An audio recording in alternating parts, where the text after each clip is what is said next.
സന്തോഷത്തോടുകൂടെ നമുക്ക് ഇന്ന് പ്രഭാതത്തിൽ വന്നു ചേരുവാനായിട്ട് ദൈവം നമ്മെ സഹായിച്ചതോർത്ത് സ്തോത്രം ചെയ്യുന്നു, സ്തുതിക്കുന്നു. പ്രാരംഭത്തിൽ പതുപോലെ ബൈബിൾ പഠനത്തിനുള്ള സമയമാണെന്ന് എനിക്കറിയാം. ഈ കാലഘട്ടത്തിൽ ബൈബിൾ പഠനത്തിന്റെ ആവശ്യമുണ്ടോ എന്ന് സംശയം തോന്നുന്ന ഒരു കൂട്ടത്തിലാണ് ഞാൻ.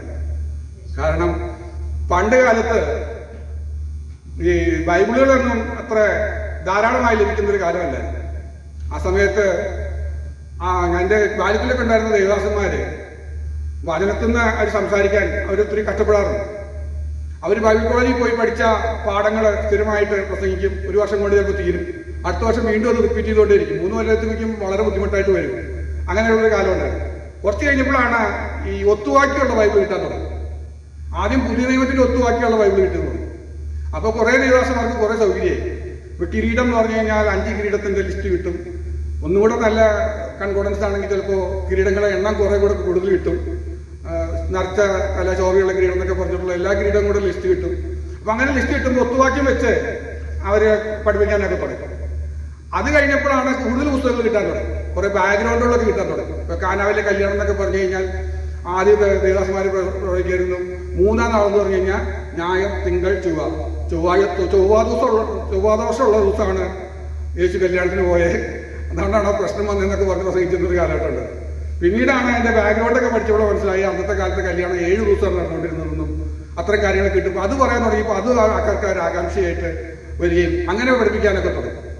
പിന്നെ പലരും പല രീതിയിൽ ഉപയോഗിക്കാൻ തുടങ്ങി. ചിലര് ഒരു സ്റ്റോറി പറയുന്ന പോലെ പറഞ്ഞ് ക്ലാസ് എടുക്കുകയും പഠിപ്പിക്കുകയൊക്കെ ചെയ്യാൻ തുടങ്ങി. ഇങ്ങനെ ഇരിക്കുന്ന കാലഘട്ടത്തിലാണ് ഇംഗ്ലീഷിലൊക്കെ ധാരാളം ബൈബിൾ സ്റ്റഡി ഉള്ള ഇപ്പോഴത്തെ പുതിയ പുസ്തകങ്ങൾ ബൈബിളുകൾ ഇറങ്ങി. സ്റ്റഡി ബൈബിളുകൾ ധാരാളം ഇറങ്ങിക്കഴിഞ്ഞപ്പോൾ അതിന്റെ ട്രാൻസ്ലേഷൻ വന്നു തുടങ്ങി. ഇന്നിപ്പോ എല്ലാവരുടെ കയ്യിലും ഉണ്ടോ 1, 2, 3 സ്റ്റഡി ബൈബിളുകളുണ്ട്. എൻ്റെ കയ്യിൽ ഞാനിതേപോലെ കളക്ട് ചെയ്യാൻ തുടങ്ങി. 10-23 ബൈബിളുകൾ വരെ ഞാൻ കളക്ട് ചെയ്തത് പഠിക്കാനുള്ള ഒരു രീതി.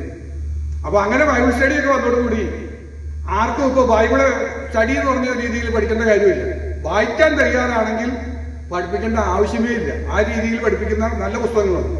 ഇപ്പൊ ഡേക്സിന്റെ തന്നെ ബൈബിൾ എടുക്കുകയാണെങ്കിൽ ഓരോ വാക്യത്തിനുമുള്ള വിശദീകരണം കിടക്കുക. ഓരോ വാക്യങ്ങളുള്ള ഉൽപ്പത്തി തൊട്ട് വെളിപ്പാട് വരെയുള്ള എല്ലാ പുസ്തകത്തിലും. അതുകൂടാതെയുള്ള വിവരണങ്ങൾ ധാരാളമാണ്. ഫുട്നോട്ടുകൾ, ഒത്തിരി വിവരണങ്ങൾ ധാരാളം അതിനകത്ത് കിടക്കുക.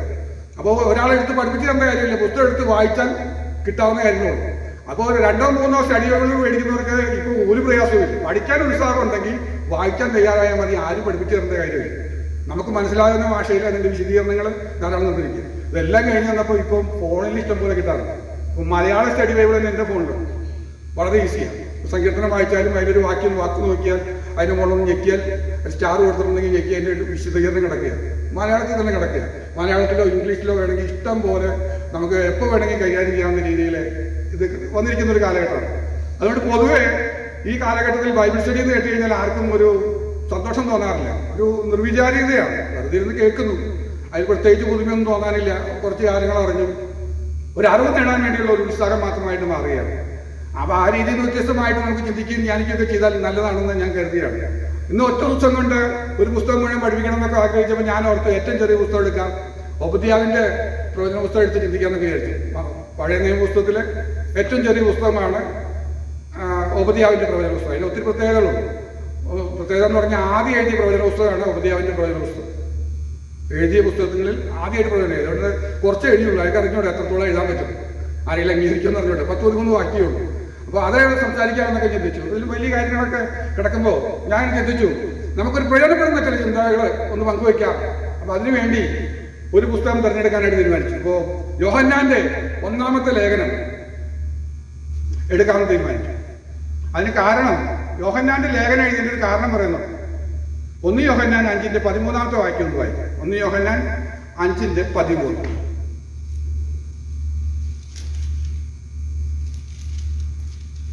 ദൈവപുത്രന്റെ നാമത്തിൽ വിശ്വസിക്കുന്ന നിങ്ങൾക്ക് ഞാൻ എഴുതിയിരിക്കുന്നത് നിങ്ങൾക്ക് നിത്യജീവൻ ഉണ്ടെന്ന് നിങ്ങൾ അറിയേണ്ടതിന് തന്നെ. ഈ ലേഖനം പറയാ, യോഹന്നാൻ പറയാ, ഞാൻ ഈ ലേഖനം എഴുതിയതിന്റെ ഉദ്ദേശമുണ്ട്. ദൈവമക്കളെ, നിങ്ങൾ ദൈവമക്കളാന്നൊക്കെ പറഞ്ഞു നടക്കട്ടെ. പക്ഷെ നിങ്ങൾക്ക് നിത്യജീവൻ കിട്ടിയോ ഇല്ലയെന്ന് അറിയണ്ടേ? നിങ്ങൾ നിത്യജീവനിലാണോ അവകാശികളാണോ എന്ന് അറിയണ്ടേ? ആർക്കാണ് നിത്യജീവൻ കിട്ടിയിരിക്കുന്നത്? ഇതിനെക്കുറിച്ചൊന്ന് നിങ്ങളെ ഒന്ന് അറിയിക്കാൻ വേണ്ടി മാത്രമാണ് ഈ ലേഖനം എഴുതിയത്. കണ്ടോ, അവിടെ പറഞ്ഞു ദൈവപുത്രന്റെ നാമത്തിൽ വിശ്വസിക്കുന്ന നിങ്ങൾക്ക് ഞാൻ ഇത് എഴുതിയിരിക്കുന്നു. നിങ്ങൾക്ക് നിത്യജീവൻ ഉണ്ടെന്ന് നിങ്ങൾ അറിയേണ്ടത് തന്നെ. എനിക്ക് നിത്യജീവൻ ഉണ്ടെന്ന് എനിക്കൊരു ബോധ്യം വേണം. ഇതറിയാൻ വേണ്ടിയാണ് ഈ ലേഖനം എഴുതിയിരിക്കുന്നത്. ലേഖനത്തിന്റെ ഒരു ഉദ്ദേശം മനസ്സിലായി. അതുകൊണ്ട് ഈ ലേഖനത്തെ കുറിച്ച് നമ്മളൊന്ന് മനസ്സിലാക്കി കഴിഞ്ഞാൽ നമുക്ക് വളരെ എളുപ്പത്തിൽ വളരെ അത്യാവശ്യമായി അറിഞ്ഞിരിക്കേണ്ട ചില കാര്യങ്ങൾ നമുക്ക് കിട്ടുകയാണ്. നമുക്ക് അറിഞ്ഞിരിക്കേണ്ട ഏറ്റവും വലിയ അത്യാവശ്യമുള്ള കാര്യമാണെന്ന് യോഹന്നാൻ പറയുന്നത് നിത്യജീവൻ ഉണ്ടോ ഇല്ല അതറിയാം. അപ്പൊ നിത്യജീവന്റെ അല്ലെങ്കിൽ വീണ്ടും ജനിച്ചതിന്റെ 5 ലക്ഷണങ്ങൾ ഈ പുസ്തകത്തിൽ പറയുന്നത്. 5 ലക്ഷണം അതൊന്ന് ശ്രദ്ധയിൽ കൊണ്ടുവരാം എന്നാണ് ഞാൻ താല്പര്യപ്പെടുന്നത്. 5 ലക്ഷണങ്ങളാണ് പറയുന്നത്, വീണ്ടും ജനിച്ചതിന്റെ 5 ലക്ഷണങ്ങൾ.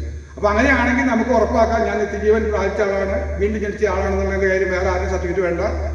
ഈ ലേഖനത്തിലൂടെ നമ്മൾ വായിച്ച് മനസ്സിലാക്കി കഴിയുമ്പോൾ നമുക്ക് സർട്ടിഫിക്കറ്റ് കിട്ടും. ഒന്നാമത്തെ കാര്യം പറയുന്നത് 1 യോഹന്നാൻ 2:29 വാക്യം വായിക്കും. 1 യോഹന്നാൻ 2:29. അവൻ നീതിമാൻ എന്ന് നിങ്ങൾ ഗ്രഹിച്ചിരിക്കുന്നു, എങ്കിൽ നീതി ചെയ്യുന്നവനൊക്കെയും അവനിൽ നിന്ന് ജനിച്ചിരിക്കുന്നു എന്ന് നിങ്ങൾ അറിയുന്നു. ഇതോട് പറയാ വീണ്ടും ജനിച്ചിട്ടുണ്ടെങ്കിൽ ഒരു കാര്യം ഉറപ്പാണ്. എന്താണ് അവിടെ പറയുന്നത്? നീതി ചെയ്യുന്നവനൊക്കെ അവനിൽ നിന്ന് ജനിച്ചിരിക്കുന്നു. അപ്പൊ ഒന്നാമത്തെ ലക്ഷണം പറയുന്നത് നീതി ചെയ്യാൻ മനസ്സിലേക്ക് അവൻ വീണ്ടും ജനിച്ചിട്ടൊന്നുമില്ല, നിത്യജീവനിലേക്ക് കടന്നിട്ടൊന്നുമില്ലെന്ന് പറയും. നിത്യജീവനിലേക്ക് ആരെങ്കിലും കടന്നിട്ടുണ്ടെങ്കിൽ അവന്റെ മനസ്സിൽ എപ്പോഴും നീതിബോധം ഉണ്ടായിരിക്കും, നീതി ചെയ്യണമെന്ന്. നീതിബോധം എന്ന് പറയുമ്പോൾ തന്നെ അതിനെക്കുറിച്ച് ഞാൻ മുമ്പും ധാരാളം പറഞ്ഞിട്ടുണ്ട്, ഓർമ്മപ്പെടുത്തിയിട്ടുണ്ട്. അതുകൊണ്ട് ദൈവമക്കൾക്ക് അത് കാണാപ്പാടാണെന്ന് ഞാൻ വിശ്വസിക്കുകയാണ്. നമ്മൾ വിചാരിക്കുന്ന പോലത്തെ നീതിയല്ല, ലോകനീതിയുണ്ട്, ഒരു മനുഷ്യനീതിയുണ്ട്, ഇല്ലേ? ലോകനീതിയും മനുഷ്യനീതിയൊക്കെ ഉണ്ട്. ലോകനീതി നടപ്പാക്കുന്നതാണ് കോടതികൾ. ഒരു പറയും ഇതാണ് നീതി, അത് അന്യായമെന്ന് പറയും. അന്യായം ഫയൽ ചെയ്തിട്ട് അത് നീതിയാക്കാൻ പറ്റുമെന്ന് നോക്കുന്ന പരിപാടിയാണ് കോടതി നടക്കുന്നത്. അത് ഒരു ലോകനീതിയാണ്, ലോകത്തിന്റെ നീതിയാണ്. രാജ്യങ്ങൾ തോറും വ്യത്യാസമാണ് നീതി, ന്യായ വ്യവസ്ഥകൾ വ്യത്യാസമാണ്.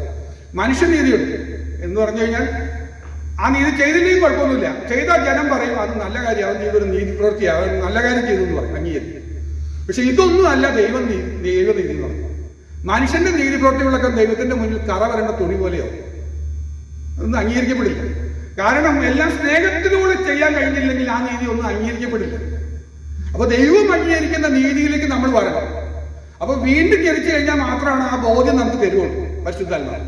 അപ്പൊ നമ്മൾ മനുഷ്യനീതിയുടെയും ലോകനീതിയുടെയും മുകളിൽ അതിനേക്കാൾ ഉപരിയായി ദൈവിക നീതിയിലേക്ക് നമുക്ക് പ്രവേശിക്കാനായിട്ട് കഴിയും. അപ്പൊ ദൈവിക നീതി നമ്മൾ വായിക്കുമ്പോൾ ലോകനീതിയെക്കാളും വളരെ വ്യത്യസ്തമാണെന്ന് ഞാൻ ഓർമ്മപ്പെടുത്തിയിട്ടുണ്ട്. ലൂക്കോസിന്റെ സുവിശേഷത്തിൽ നിന്ന് അത് സ്ഥിരമായി നമ്മളെ ഓർമ്മപ്പെടുത്താറുണ്ട്. ഞാൻ ലൂക്കോസിന്റെ സുവിശേഷം 6-ാമത്തെ അധ്യായത്തിലേക്ക് വന്നിട്ട് അതിന്റെ 27 മുതലുള്ള വാക്യങ്ങൾ വെറുതെ ഒന്ന് വായിച്ചു വിടാമോ? എന്നാൽ കേൾക്കുന്നവരായ നിങ്ങളോട് ഞാൻ പറയുന്നത്, നിങ്ങളുടെ ശത്രുക്കളെ സ്നേഹിപ്പിൻ, നിങ്ങളെ പകയ്ക്കുന്നവർക്ക് ഗുണം ചെയ്യുവിൻ, നിങ്ങളെ ശപിക്കുന്നവരെ അനുഗ്രഹിപ്പിൻ, നിങ്ങളെ ദുഷിക്കുന്നവർക്ക് വേണ്ടി പ്രാർത്ഥിപ്പിൻ.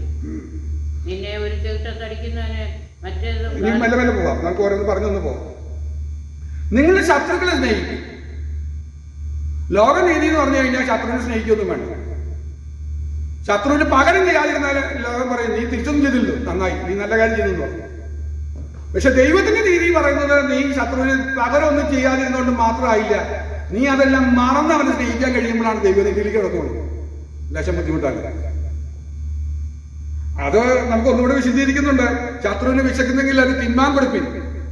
നല്ലൊരു അവസരം വരുമ്പോൾ നമ്മൾ കൊടുത്താൽ മതി, അങ്ങനെ സ്നേഹിക്കാൻ കഴിയും. സ്നേഹം ഉണ്ടെന്ന് പറഞ്ഞാൽ പോരാ, ശത്രുവിനോട് സ്നേഹം ഉണ്ടെങ്കിൽ അത് പ്രകടിപ്പിക്കും കൂടെ വേണം.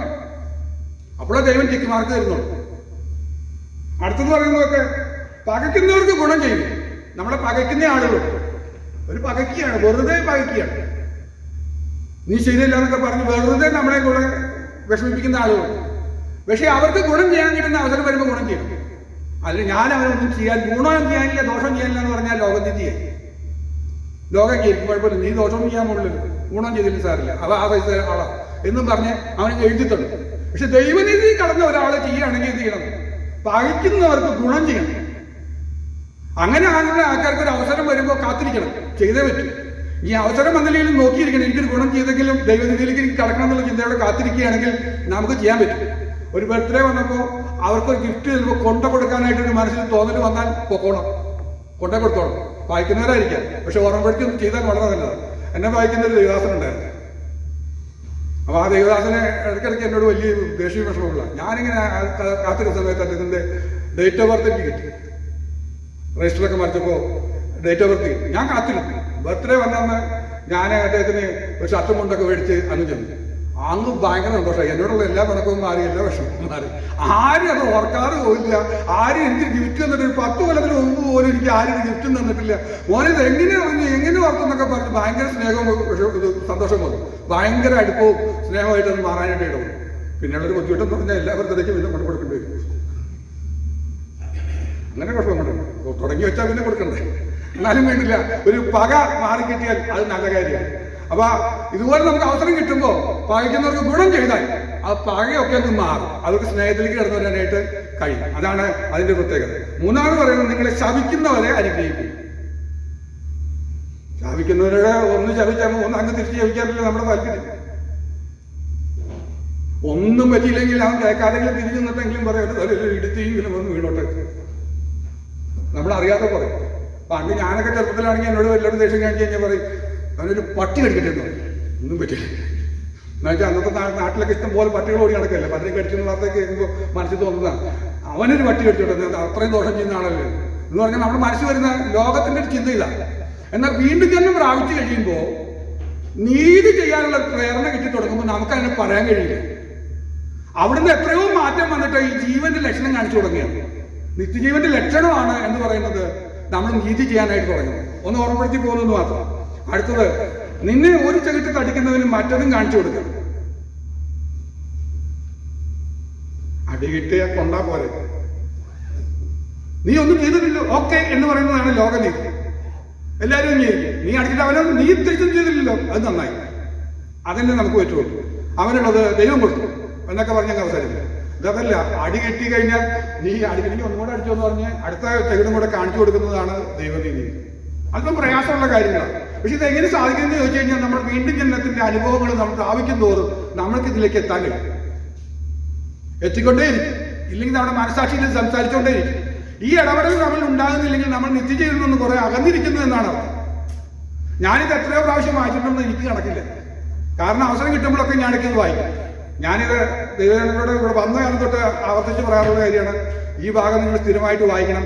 ഒരു ദിവസം വായിച്ചിട്ട് പോയാൽ തന്നെ അന്ന് എന്തെങ്കിലും ഒരു നീതി ചെയ്യാൻ പറ്റും. എന്തെങ്കിലും ഒരു നീതിയുടെ ഭാഗത്തേക്ക് നമുക്ക് കിടക്കാനായിട്ട് കഴിയും. അത്ര പ്രാധാന്യമുള്ള ഭാഗമുണ്ട് ഈ ക്രിസ്ത്യൻ ഡിവിഷന്റെ 6-ാം അധ്യായം 27 മുതലുള്ള വാക്യങ്ങൾ ഒന്ന് വായിക്കണം എന്ന്. ഞാൻ ദിവസം വായിക്കാൻ പറ്റുമെങ്കിൽ അത്രയും നല്ലതാണ്. അതിൽ കൂടുതൽ വായിക്കാൻ പറ്റുമെങ്കിൽ അത്രയും നല്ലതാണ്. അത്രയും നമ്മളെ സ്വാധീനിക്കുന്ന ഒരു ഭാഗമാണ്.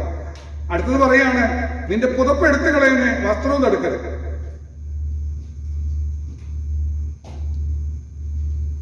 എന്ന് പറഞ്ഞാൽ ഇപ്പോഴത്തെ ഭാഷ പറയുകയാണെങ്കിൽ സാധാരണ പറയാറുള്ള ഒരു ഭാഷ എന്ന് പറയും, ആരെങ്കിലും വന്ന് നമ്മുടെ മൊബൈൽ ഫോണിന്റെ ചാർജർ എടുത്ത് കൊണ്ടുപോയി വെച്ചു തിരിച്ചു തരുന്നില്ല എന്ന് വെച്ചു അവന് ഫോൺ കൂടെ എടുത്തു കൊടുക്കണം. നടക്കോ? അതാണ് അതിന്റെ ഗൗരവം. സത്യം പറഞ്ഞാൽ അത്രയാണ് അതിന്റെ ഗൗരവം കിടക്കുന്നത്.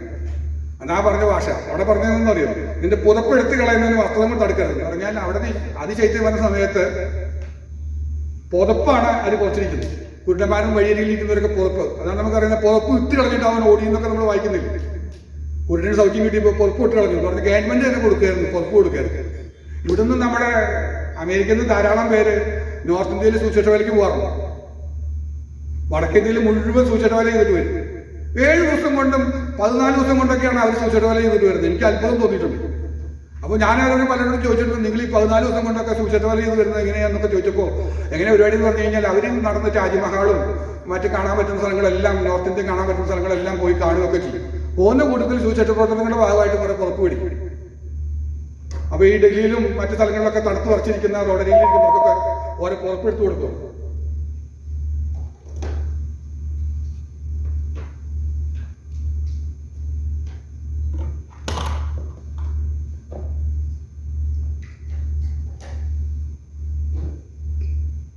എന്തും ചെറിയൊരു പ്രയാസം ഉണ്ടാകുന്നുണ്ട് ഉപയോഗിക്കുന്നത്.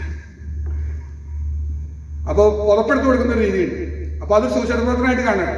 നല്ലത് തന്നെയാണ്, കൊടുക്കുന്ന ഒരു നല്ല പ്രവർത്തനമാണ്. പക്ഷെ വന്ന് പറയുമ്പോൾ ഒത്തിരി സുവിശേഷ പ്രവർത്തനം ചെയ്തു എന്ന് പറഞ്ഞ് വീമ്പിളക്കം കേൾക്കുമ്പോഴാണ് നമുക്ക് ഈ അത്ഭുതം തോന്നുന്നത്.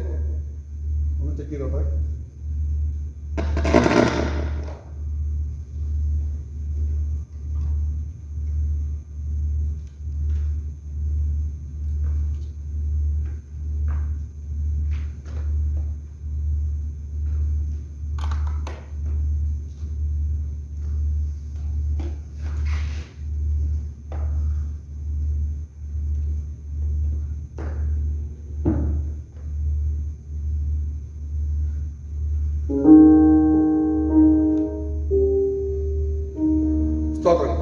അപ്പോ കർത്താവിന്റെ ഓർമ്മ ദൈവീയ രീതിയിലേക്ക് വരുമ്പോൾ ശ്രദ്ധിക്കേണ്ട ഒരു കാര്യമാണ്, പുതപ്പ് എടുത്തു കളയുന്നവനെ എന്ന് പറഞ്ഞാൽ അവന്റെ സ്ഥിതി മനസ്സിലായി.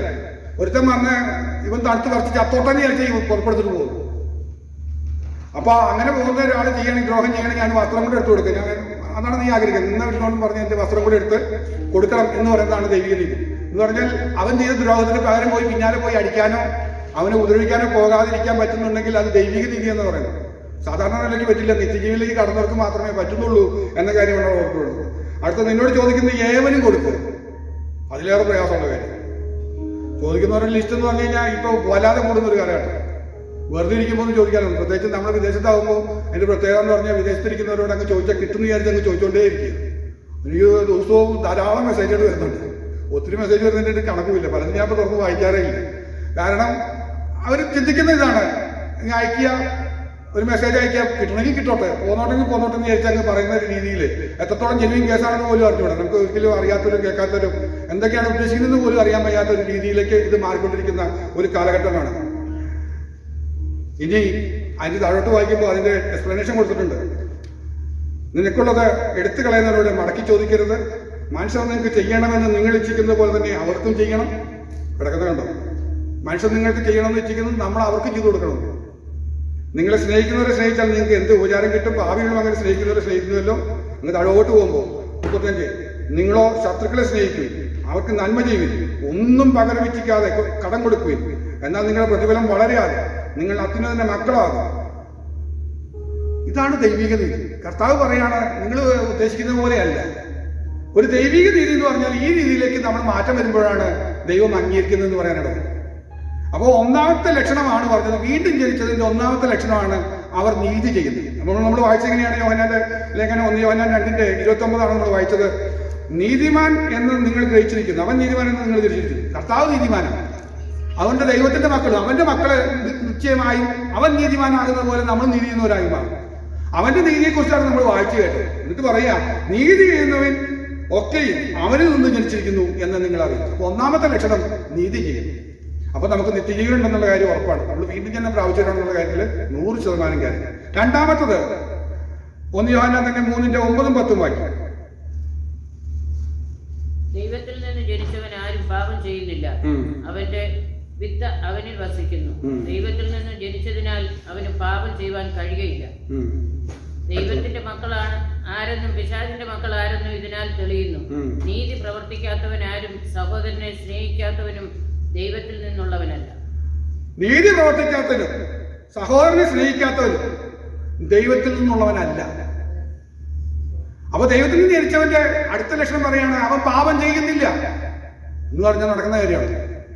പാപത്തോട് നമുക്ക് ദിവസം തോറും വെറുപ്പ് വരാൻ തുടങ്ങി മാത്രമേ ഇതിന്റെ ലക്ഷണമായി മാറുന്നുള്ളൂ. നമ്മളാരും പെർഫെക്റ്റ് ആയിട്ടില്ല. പക്ഷേ ഒരു കാര്യം ഉറപ്പാ, പാപത്തിൽ ചെയ്തുകൊണ്ട് നമ്മൾ ജീവിക്കാൻ പറ്റാതെ നമുക്കത് വെറുപ്പായി മാറി വരും. ഇന്ന് മദ്യപാനം നിർത്തിയ ഒരാളോട് ചോദിച്ചാൽ അയാളോട് വീണ്ടും കുടിക്കാൻ പറഞ്ഞാൽ കുടിക്കാൻ പറ്റുന്നില്ല. കാരണം എന്താ? പണ്ട് വളരെ ഇഷ്ടപ്പെട്ടതായിരുന്നു. വീണ്ടും ജനിച്ചു കഴിഞ്ഞപ്പോൾ അവനത് വെറുപ്പായി മാറി. നമ്മൾ ഉപയോഗിക്കാത്ത ആൾക്കാരാണ് ജനിച്ച പിന്നെ. അതുകൊണ്ടായിരിക്കും നമുക്ക് വെറുപ്പായിട്ട് തന്നെ നിലനിൽക്കുക. നമുക്ക് ആ തോന്നൽ വന്നതിന് കാരണം എന്താ? വീണ്ടും ജനിച്ചതുകൊണ്ട് നമ്മുടെ ഹൃദയത്തിൽ അത് സംസാരിച്ചുകൊണ്ട് നമുക്ക് ഓരോ പാപത്തോടും വെറുപ്പ് തോന്നി തുടങ്ങും. അതാണ് എന്റെ ലക്ഷ്യം. അപ്പൊ നമുക്കിപ്പോഴും പാപത്തോട് സ്നേഹമാണോ തോന്നുന്നത്? ഓരോ പാപം ചെയ്യുമ്പോൾ തെറ്റാണെന്ന് തോന്നുകയും നമുക്കതിനോട് വെറുപ്പ് വരികയും ചെയ്യുന്നുണ്ടെങ്കിൽ അതിന്റെ അർത്ഥം എന്താണ്? നമ്മൾക്ക് ഈ ദൈവമക്കളെന്ന പദവിയിലേക്ക് കിടക്കാനായിട്ട് ദൈവം നമ്മെ സഹായിക്കുന്നു. അപ്പൊ ആ 10ാമത്തെ വാക്യം വായിക്കുമ്പോൾ ഒന്നുകൂടെ ശ്രദ്ധിക്കുക. സഹോദരനെ സ്നേഹിക്കാത്തവനും ദൈവത്തിൽ നിന്നുള്ളവനല്ല, നീതി പ്രവർത്തിക്കാത്തവൻ. അതിന് നമ്മൾ ഓർമ്മപ്പെടുത്തി, നീതി പ്രവർത്തിക്കാത്തവൻ, സഹോദരനെ സ്നേഹിക്കാത്തവൻ ദൈവമക്കളല്ലെന്നാ പറയുന്നത്. നിത്യജീവിലേക്ക് കടന്നിട്ടില്ല എന്നേ കടന്നു. അപ്പോ നമ്മുടെ സ്വന്തം സഹോദരങ്ങളോട് പിണങ്ങിയിരിക്കുന്ന ദൈവമക്കളുണ്ട് സഭയിൽ വരുമ്പോൾ. ഇവിടെ ഇല്ല. അതോർത്ത് ഞാൻ ആശ്വസിക്കുക. ഒരിടത്ത് ദൈവജനം ശുശ്രൂഷിച്ചുകൊണ്ടിരുന്ന സഹായം പ്രാർത്ഥന കഴിഞ്ഞപ്പോൾ സൗകര്യം ഓടി വന്നാൽ പിന്നെ ഒത്തിരി കരച്ചിലും ഇതായിട്ട് എന്നോട് പറഞ്ഞു, ആ വാചനം എന്നോട് സംസാരിച്ചു, എനിക്ക് വല്ലാത്ത നിമിഷമുണ്ടാക്കുക, ഞാൻ എൻ്റെ സഹോദരൻ പിണങ്ങിയിരിക്കുക, എന്ത് വേണമെന്ന് ചോദിച്ചിട്ട് വന്നായിരുന്നു. സ്വന്തം സഹോദരനോട് പിണങ്ങിയിരിക്കുക. എന്നെ ദൈവത്തെ സ്നേഹിക്കുന്നു, നിത്യജീവൻ അവകാശമാക്കി പറഞ്ഞ് കാത്തിരുന്നിട്ട് എന്താ കാര്യം? വേസ്റ്റാണ്. നമുക്ക് അവരോടെങ്കിലും നിരപ്പ് വായിക്കാൻ കഴിയുന്നില്ലെങ്കിൽ എന്താ അതിന്റെ അർത്ഥം? അപ്പൊ അവിടെ പറയണേ, ആരും തന്നെ നീതി പ്രവർത്തിക്കാത്തവൻ ആരും സഹോദരനെ സ്നേഹിക്കാത്തവനും ദൈവത്തിൽ നിന്നുള്ളവനല്ല എന്നാണ് പറയുന്നത്. അപ്പൊ ദൈവത്തിന്റെ മക്കളുടെ ഒരു ലക്ഷണമാണ് സഹോദരനെ സ്നേഹിക്കുക, പാപത്തോട് വെറുപ്പ് കാണിക്കുക എന്ന് നമുക്ക് കാണാൻ കഴിയും. ഇനി അടുത്ത ഞാൻ മൂന്നാമത്തെ വേഗത്തിൽ കടന്നു പോവാം. 1 യോഹന്നാൻ 4:7-8 വാക്യം. പ്രിയമുള്ളവരെ, നാം അന്യോന്യം സ്നേഹിക്കുക. സ്നേഹം ദൈവത്തിൽ നിന്ന് വരുന്നു. സ്നേഹിക്കുന്നവനെല്ലാം ദൈവത്തിൽ നിന്ന് ജനിച്ചിരിക്കുന്നു. മൂന്നാമത്തെ ലക്ഷണം. അടുത്തത്, ദൈവത്തെ അറിയുകയും ചെയ്യുന്നു. സ്നേഹിക്കാത്തവൻ ദൈവത്തെ അറിഞ്ഞിട്ടില്ല. ദൈവം സ്നേഹം തന്നെ. ഇവിടെ പറയുന്ന സ്നേഹം എന്ന് പറയുമോ? ദൈവത്തെ സ്നേഹിക്കുന്ന കാര്യം. സഹോദരനെ സ്നേഹിക്കണം, ദൈവത്തെ സ്നേഹിക്കണം. ദൈവത്തോട് നമുക്ക് പ്രിയമുണ്ടോ? സത്യത്തിൽ ചോദിക്കേണ്ട ഒരു ചോദ്യം. ദൈവത്തോടാണ് നമുക്ക് പ്രിയമുള്ളത്. എന്റെ ഏറ്റവും അടുത്ത സ്നേഹിതനാണെന്ന് ചോദിച്ചാൽ എന്റെ കർത്താവാണെന്ന് പറയാൻ പറ്റുന്നുണ്ടോ? എല്ലാം തുറന്നു പറയാറുണ്ട്.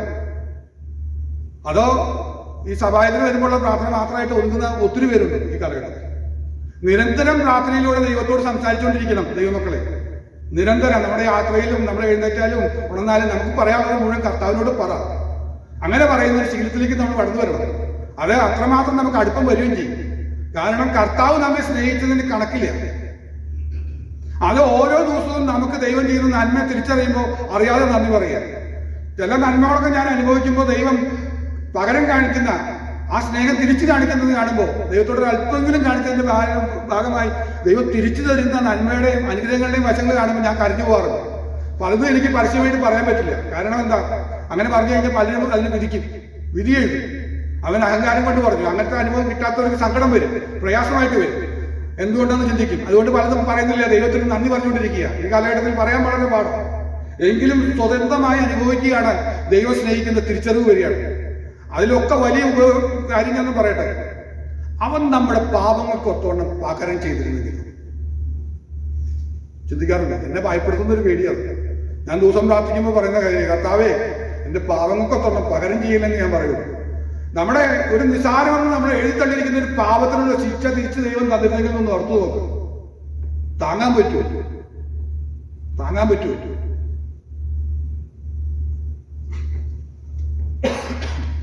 വെറുതെ നിന്ന് സംസാരിച്ചുകൊണ്ടിരിക്കുന്ന സമയത്ത് ഒരു തരിപ്പ് പോലെ തോന്നുകയാണ് ചുണ്ടിലൊക്കെ. എന്തൊരു തരിപ്പ് പോലെ തോന്നുന്നുണ്ടല്ലോ, ഈ സൈഡൊക്കെ ഒരു തരിപ്പ് പോലെ തോന്നുന്നുണ്ടല്ലോ എന്ന് പറയും. കൈയൊക്കെ അനങ്ങുമ്പോൾ ഒരു വല്ലാത്ത വിഷമം തോന്നി. വർത്താനം പറയുമ്പോൾ ശബ്ദത്തിനൊക്കെ ഒരു വ്യത്യാസം വരും. നോക്കുമ്പോൾ മുഖത്തിന്റെ ഷേപ്പ് അങ്ങ് മാറുക. നോക്കി നിൽക്കുന്ന ആളുകൾക്ക് അത്ഭുതം തോന്നുക, എന്താ ഈ വികൃതമാകുന്നതെന്ന്. അല്പം കഴിഞ്ഞപ്പോൾ ഒറ്റയ്ക്ക് നിൽക്കാൻ പറ്റുന്നില്ല. സൈഡ് അങ്ങ് തളർന്നു വീഴുക. നോക്കിയപ്പോൾ ഒരു സൈഡ് പാരലൈസ് ചെയ്തിരിക്കുക. ഒന്ന് ഓർത്തു നോക്ക്. ഒരു ചെറിയ ശിക്ഷ ഇതുപോലെ ഒന്ന് കിട്ടി നോക്കി എങ്ങനെ സന്തോഷം ഉണ്ടാവുമോ? ആ കൂടെ കണ്ടു തന്ന ആള് പറഞ്ഞതെന്ന് അറിയോ, ഈ ആളിനെ കണ്ണാടി ഒന്ന് കാണിച്ചു കൊടുത്താൽ അവൻ ചിലപ്പോൾ ഹാർട്ട് പൊട്ടിച്ചാവും. മുഖം പെട്ടെന്ന് വിരൂപമായി പോയത്, പെട്ടെന്നുള്ള ഷേപ്പൊക്കെ മാറി കഴിഞ്ഞാൽ വളരെ വികൃതമെന്ന് പറയും. ആ കണ്ണാടി ഒന്ന് കണ്ടു കഴിഞ്ഞാൽ മാറ്റിയാലേ പറ്റുള്ളൂ എന്ന് പറഞ്ഞു. കണ്ടിരുന്നെങ്കിൽ അദ്ദേഹത്തിന് ചിലപ്പോൾ ഹാർട്ട് അറ്റാക്ക് വന്നേക്കെന്ന് പറയുന്നത്. ആ വിധത്തിൽ സംഭവിക്കാം എന്ന് പറഞ്ഞാൽ ഒന്ന് ഓർത്ത് നോക്ക്. ഒരു ചെറിയ ശിക്ഷ പോലും താങ്ങുവാൻ മനുഷ്യർക്ക് കഴിയില്ല. അപ്പൊ നാം ചെയ്ത പാപങ്ങൾക്കൊത്തോണം എന്റെ കർത്താവ് പകരം ചെയ്യുന്നു എങ്കിൽ എന്ന് ഓർത്താൽ പോലും നമ്മൾ അവന്റെ കാക്കൽ വീഴും. ദിവസം കരഞ്ഞാൽ അവന്റെ അടുക്കൽ നമ്മൾ വീഴും. ഇതുപോലൊരു അടുപ്പം വന്ന ദൈവം നമ്മൾ ദൈവത്തോട് പറയും, കർത്താവ് എന്നെ രക്ഷിക്കണമെന്ന് പറഞ്ഞ് നമ്മൾ പ്രാർത്ഥിക്കുകയും ദൈവത്തോടുള്ള ഒരു അടുപ്പവും സ്നേഹവും നമുക്ക് വരും തോറും അവൻ നമ്മെ അതിനോട് ചേർത്തണയ്ക്കും. ഈ സ്നേഹബന്ധത്തിൽ വസിക്കുന്നു എങ്കിൽ അതിന്റെ അർത്ഥം എന്താ അറിയോ? നിങ്ങളിൽ നിത്യജീവന്റെ വിത്ത് വീണിട്ടുണ്ട്, നിങ്ങൾ നിത്യജീവനിലേക്ക് കടന്നിരിക്കുന്നു. ദൈവത്തിന്റെ മക്കളായതുകൊണ്ടാണ് നിങ്ങൾക്ക് ആ ചിന്ത വരുന്നത്. നാലാമത്തത് നമുക്ക് വായിക്കാം. 1 യോഹന്നാൻ 5:1. യേശുവിനെ ക്രിസ്തു എന്ന് വിശ്വസിക്കുന്നവൻ എല്ലാം ദൈവത്തിൽ നിന്ന് ജനിച്ചിരിക്കുന്നു. ജനിച്ചവനെ സ്നേഹിക്കുന്നവൻ എല്ലാം അവനിൽ നിന്ന് ജനിച്ചവനെയും സ്നേഹിക്കുന്നു. നേരത്തെ പറഞ്ഞ റിപ്പീറ്റേഷൻ എല്ലാറ്റിലും കണക്ട് ചെയ്ത് കൊണ്ടിരുന്നുണ്ട് യോഹന്നാൻ. ആദ്യം പറഞ്ഞ നീതി, രണ്ടാമത്തെ പറഞ്ഞപ്പോൾ അതിലും ചേർത്ത് പറഞ്ഞു, മൂന്നാമത് പറഞ്ഞ നാലാമത്തിൽ ചേർത്ത് പറഞ്ഞു. ഇങ്ങനെ കണക്ട് ചെയ്ത് കൊണ്ടിരുന്നുണ്ട്. കാരണം ഈ ലേഖനത്തിന്റെ ഉദ്ദേശം അതാണ്. നമ്മൾ നിത്യജീവൻ പ്രാപിച്ചോ ഇല്ലെന്ന് അറിയാൻ വേണ്ടിയുള്ള രീതിയാണ് പറഞ്ഞു തരുന്നത്. അപ്പൊ പറയാ, യേശുവിനെ ക്രിസ്തു എന്ന് വിശ്വസിക്കുന്നവനെല്ലാം ദൈവത്തിൽ ജനിച്ചിരിക്കുന്നു. യേശുവിനെ ക്രിസ്തു എന്ന് വിശ്വസിക്കുന്നു. യേശു രക്ഷകനെ, യേശു നമ്മുടെ രക്ഷകൻ. ആ രക്ഷകനെ നമ്മുടെ ക്രിസ്തുവായിട്ട് നമ്മൾ അംഗീകരിച്ചിട്ടുണ്ട്. കർത്തൃത്വം നടത്തുന്നവൻ, എല്ലാം നയിക്കുന്നവൻ, ആ ക്രിസ്തുവായിട്ട് നമുക്ക് മനസ്സിൽ കൊണ്ടുനടക്കും. എന്നെ നിയന്ത്രിക്കുന്നത് എന്റെ കർത്താവ്. എന്റെ കർത്താവ് പറയാതെ എനിക്കൊന്നും ചെയ്യാൻ കഴിയില്ല. കർത്താവിനോട് ചോദിക്കാതെ എനിക്കൊന്നും ചെയ്യാൻ കഴിയില്ല. എല്ലാം കർത്താവിനെ ചെയ്യും. വീട്ടിലൊരു പണി നടക്കുകയാണെങ്കിൽ ദൈവമക്കൾ എന്താ പറയാന്ന് പറയും. പണിക്കാരെ കുറിച്ചുള്ള ചിന്ത വിട്ടിട്ട് എന്ത് പറയുമെന്ന് പറയും. രാവിലെ തന്നെ പ്രാർത്ഥിക്കും, കർത്താവേ ഇന്ന് കിടക്കുന്ന പണി കർത്താവെ അങ്ങ് ഏറ്റെടുക്കണം. യഹോവ വീട് പണിയാതിരുന്നാൽ പണിയുന്നത് അത് കഴിയും. അങ്ങ് ഈ പണി ഏറ്റെടുക്കണം. എനിക്ക് പറഞ്ഞു കൊടുക്കാനുള്ള ബുദ്ധിയൊന്നുമില്ല. ഞാൻ പറഞ്ഞു കൊടുത്താലും ചിലപ്പോൾ കൊടുക്കുന്ന ബുദ്ധി ചിലപ്പോൾ നല്ല ബുദ്ധി ആയിക്കൊള്ളുന്നില്ല. കർത്താവ് പണി ഏറ്റെടുത്തു കഴിഞ്ഞാൽ കർത്താവ് അവരെ കൊണ്ട് നിർത്തിയോളും, പണി വൃത്തിയായിട്ട് ചെയ്തു, അതിന് വേണ്ടുന്ന രീതിയിൽ ചെയ്യും. അങ്ങനെ പണി കർത്താവിനെ ഏറ്റെടുത്തു, വിട്ടുകൊടുത്തു, സന്തോഷത്തോടെ ഇരുന്ന് നോക്ക്. നമ്മുടെ മനപ്രയാസം പോയി, ആ പണി വൃത്തിയായി തീരുകയും ചെയ്യും, അത് ഒരു വിജയമായി മാറുകയും ചെയ്യും. ഇതാണ് ആ ബന്ധം എന്ന് പറഞ്ഞാൽ എൻ്റെ എല്ലാ കാര്യവും എൻ്റെ ദൈവത്തിന് ഏൽപ്പിച്ചു കൊടുക്കുന്ന ഒരവസ്ഥയായി മാറും. ആ കൈസറാണ് ലോഡ് എന്ന് പറയുന്ന ഒരു കാലഘട്ടം ഉണ്ടായിരുന്നു. കൈസറാണ് എല്ലാം നടത്തുന്നത്, കൈസർ ദൈവം എന്ന് പറയുന്ന ഒരു രീതിയാണ്. അല്ല, കൈസറും വേറെ ആരുമല്ല എൻ്റെ ദൈവം. എൻ്റെ കാണപ്പെടുന്ന ഒരു ദൈവമുണ്ട്. ദൈവം കഴിഞ്ഞാൽ ഞാൻ ദൈവത്തെ പോലെ കാണുന്ന ആണെന്നൊക്കെ പറയുന്ന വർത്തമാനമൊക്കെ കേട്ടിട്ടുണ്ട് ചിലർ ഉപകാരം ചെയ്തവരോട്. ദൈവങ്ങൾ അങ്ങനെയല്ല. നമുക്ക് എല്ലാറ്റിലും എല്ലാം കാരണം എൻ്റെ കർത്താവാണെന്നുള്ള ബോധത്തോടു കൂടെ അവനിൽ ആശ്രയിക്കുകയും വിശ്വസിക്കുകയും ചെയ്തു. അങ്ങനെയാണെങ്കിൽ നിങ്ങൾ ദൈവത്തിൽ നിന്ന് ധരിച്ചിരിക്കുന്നു എന്ന് പറയുന്നത്. അഞ്ചാമത്തെ കൂടെ പറയാം, 5:4. 1 യോഹന്നാൻ 5:4. ലോകത്തെ ജയിക്കുന്നു. ലോകത്തെ ജയിച്ച ജയമോ നമ്മുടെ വിശ്വാസം തന്നെ. അപ്പോ ദൈവത്തിൽ നിന്ന് ജനിച്ചവരൊക്കെ ലോകത്തെ ജയിക്കും. അത് വലിയൊരു പോയിന്റ്. ഈ ലോകത്തെ ജയിക്കുന്നു എന്ന് പറഞ്ഞു കഴിഞ്ഞാൽ ലോകമോഹങ്ങളെ ജയിക്കാൻ കഴിയും. ലോകത്തിന്റെ കുറെ മോഹങ്ങളുണ്ട്. എല്ലാവരും ചെയ്യുന്ന കാര്യങ്ങളാണ്, എല്ലാവർക്കും ഇഷ്ടമുള്ള കാര്യങ്ങളാണ് ലോകത്തിന്റെ മോഹം. ഈ പ്രപഞ്ച മോഹങ്ങൾ എന്ന് വർദ്ധിക്കാൻ വളരെ പാടാണ്. അതെങ്ങനെ നമ്മൾ തിരിച്ചറിയുന്നതെന്ന് പറഞ്ഞു കഴിഞ്ഞാൽ ആർക്കും ഉപദേശിച്ചു കൊടുക്കാൻ പറ്റില്ല.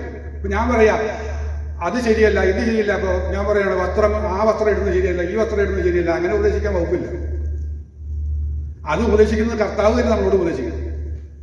ഇത് നീ ഒരു വിശ്വാസിക്ക് ചേർന്ന ഡ്രസ്സാണോ എന്ന് എന്റെ മനസ്സിൽ തോന്നുകയാണെങ്കിൽ നീ അത് മേടിച്ചേക്കരുത്. അതാണ് എന്റെ മാനദണ്ഡം. അല്ലാതെ ഇന്ന ഡ്രസ്സിന് ഭംഗി കുറവും ഇന്ന ഡ്രസ്സ് ഭംഗിയൊന്നും അങ്ങനെയൊന്നുമല്ല. ഇന്ന ഹെയർ സ്റ്റൈൽ ഭംഗി, ഇന്ന ഹെയർ സ്റ്റൈൽ ഭംഗിയല്ലാതെ. ഇപ്പോൾ ഒരു കാലഘട്ടത്തിൽ ഈ ബ്യൂട്ടി പാർലർ വന്നപ്പോൾ ദേവാസന്മാർ പ്രസംഗിക്കാൻ തുടങ്ങി. സൗകര്യമാർ ബ്യൂട്ടി പാർലറിലേക്ക് പോകുന്നു, വലിയ പ്രശ്നമാണ്. വലിയ പ്രശ്നമാണ് ബ്യൂട്ടി പാർലറിലേക്ക് പോകുന്നു. എന്താ പ്രശ്നം എന്ന് പറഞ്ഞു, പാസ്റ്റർമാർക്ക് ബാർബർ ഷോപ്പിൽ പോകുന്നതിനൊരു കുഴപ്പമില്ല, വീട്ടിലിരുന്ന് മുടി വെട്ടിയാൽ പോലെ. അപ്പൊ സൗകര്യമാര് പറഞ്ഞു ഞങ്ങളും പോകുന്ന മുടിയൊന്നും വെട്ടാനാണ്. വെട്ടുമ്പോൾ ചിലപ്പോൾ ഒന്ന് യു പോലെ വെട്ടു അല്ലെങ്കിൽ വി പോലെ വെട്ട് എന്തെങ്കിലുമൊക്കെ ചെയ്യുന്നത് മാത്രമേ ഉള്ളൂ. നിങ്ങൾ മുടി വെട്ടാൻ പോകുന്നില്ലേ? തർക്കമായി, വാദമായി. ഇതൊന്നും ഒന്നും ആവശ്യമില്ല.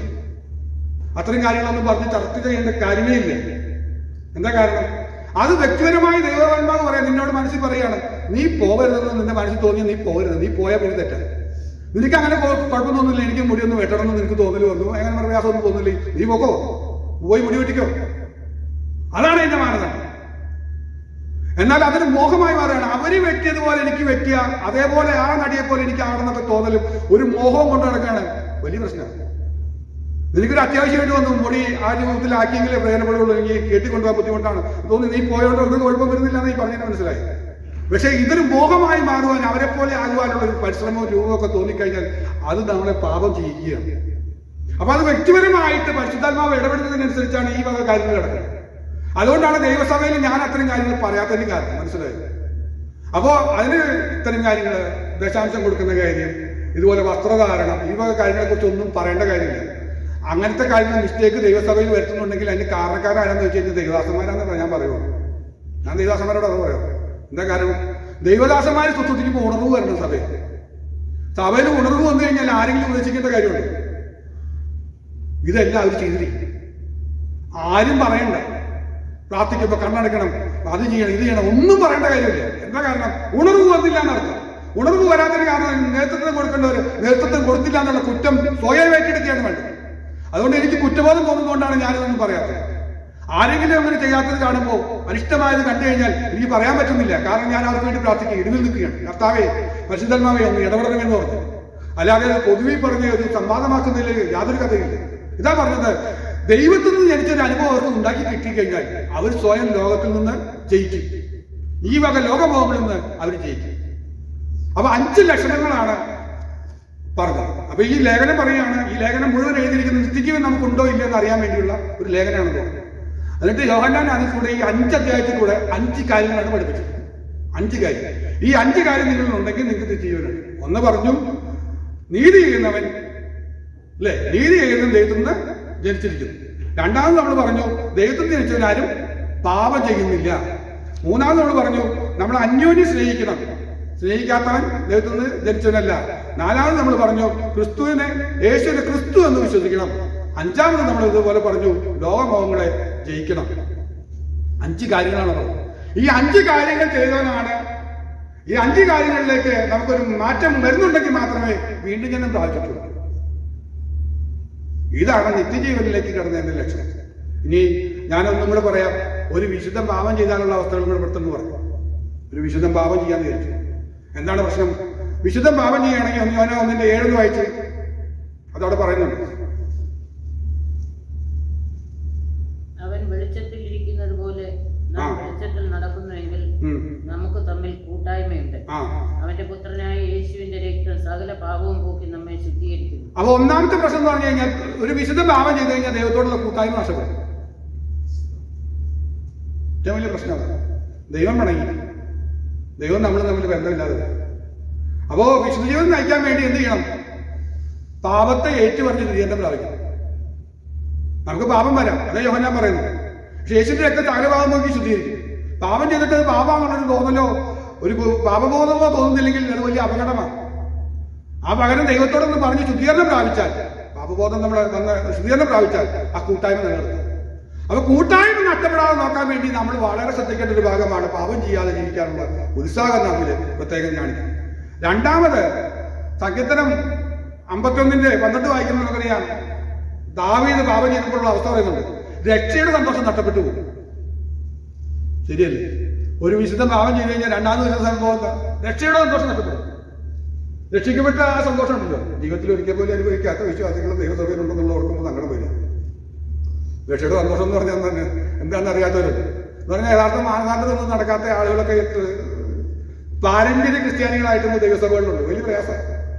ദൈവവുമായിട്ടൊരു കുറ്റമറ്റ മനസ്സാക്ഷിയായിട്ട് നടക്കുമ്പോൾ ഒരു മാനസിന്റെ ഒരു സന്തോഷമില്ലേ, അനുഭവിച്ചിട്ടില്ലേ ഒരിക്കലെങ്കിലും. ശരി അനുഭവിച്ചെന്ന് പറഞ്ഞാൽ ദൈവത്തെ സ്തുതിക്കുകയാണ്, നഷ്ടപ്പെടരുതെന്നാണ് പറയുന്നത്. അപ്പോ ആ രക്ഷകയുടെ സന്തോഷം നഷ്ടപ്പെട്ടു പോകുന്നതാണ് രണ്ടാമത്തെ കാര്യം. ഞാൻ വേഗത്തിൽ പോട്ടെ, സമയം തീർന്നിരിക്കുന്നത്. മൂന്നാമത് ദൈവം ഇത് ഉപയോഗിക്കില്ല. ബാക്കി ഞാൻ വേണമെങ്കിൽ പറഞ്ഞുതരാം. 2 തിമോത്തിയോസ് 2:20-21. ഒരു വീട്ടിൽ വലിയൊരു വീട്ടിൽ നല്ല പാത്രങ്ങളുണ്ടെന്ന് പറയുന്നുണ്ട്. നല്ല കാര്യത്തിന് ഹീനകാര്യങ്ങൾ ഉപയോഗിക്കുന്നു, വൃത്തിഹീനമായ പാത്രം ഉപയോഗിക്കില്ല.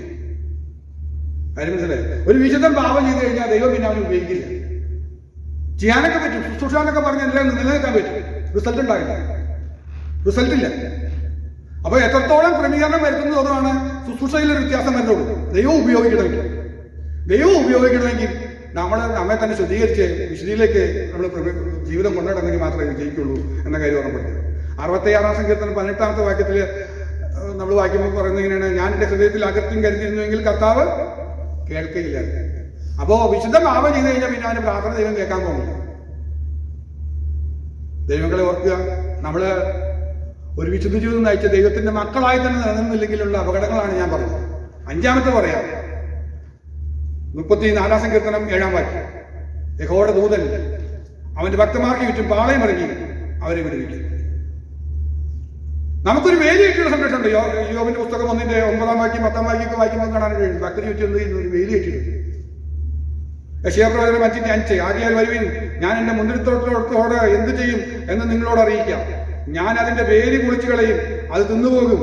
ഞാൻ അതിന്റെ മതിലിടിച്ചു കളയും, അത് ചവിട്ടി പിടിച്ചു പോകും എന്ന് പറഞ്ഞാൽ 5-ാമത്തെ കാര്യം, ദൈവകൃപ വിട്ട് ഒരാൾ മാറിയാൽ അല്ലെങ്കിൽ വിശുദ്ധം പാപം ചെയ്തു കഴിഞ്ഞാൽ അവന്റെ സംരക്ഷണം ദൈവം പൊളിച്ചു കളയും, ആ വേലി ദൈവം പൊളിച്ചു കളയും. ഇത്ര ഗൗരവമുണ്ട് ഈ കാര്യം. അപ്പൊ യോഹന്നാൻ ലേഖനത്തിലൂടെ നമ്മെ പഠിപ്പിക്കുന്നത് അതിശ്രേഷ്ഠമായ കാര്യം.